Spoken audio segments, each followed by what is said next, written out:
ukali wa hizo kazi. Tunao Azam TV watakuwa live na utaweza kushuhudia mchezo huo kupitia Azam TV, lakini pia tunao TBC ambao pia watakuwa live kwa upande wa redio. Kwa hiyo ukikosa kabisa ticket basi unaweza kushuhudia burudani hiyo kupitia Azam TV na kusikiliza redioni kupitia TBC. Nadhani nimeongea mambo mengi, lakini kinachosubiriwa zaidi ama ambacho watu wengi wanatamani kukisikia ni kuhusiana na maofisa wa mchezo huo. Tayari Bodi ya Ligi Kuu Tanzania imepokea majina ya maofisa wote wa mchezo huo namba 169 wakiwemo waamuzi, match commissioner na maofisa wengine.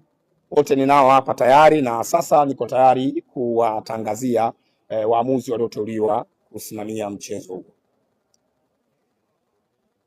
Mwamuzi wa kati ni Bwana Hamza El Farek kutoka Morocco. Mwamuzi msaidizi namba 1 ni Lassen Agau kutoka Morocco.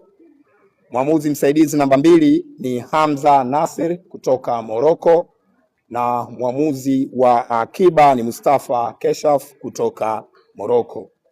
Match commissioner wa mchezo huo wa kesho ni Osuri Kosuri kutoka Simiyu. Mratibu wa mchezo kwa maana ya GC ni Hassan Abdalla kutoka Dar es Salaam. Mratibu wa mchezo msaidizi ni Mohamed Kaluma kutoka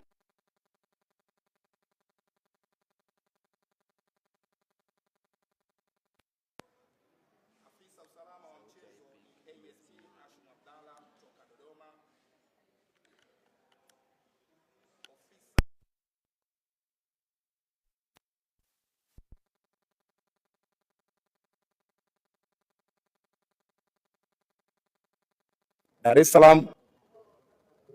Ofisa masoko ni Jerry Temu kutoka Dar es Salaam, na mwisho kabisa ni msimamizi wa kituo ambaye ni Bwana Kipukuswa kutoka hapa Dar es Salaam. Kwa hiyo hao ndio maofisa wa mchezo watakaosimamia mchezo wa kesho, na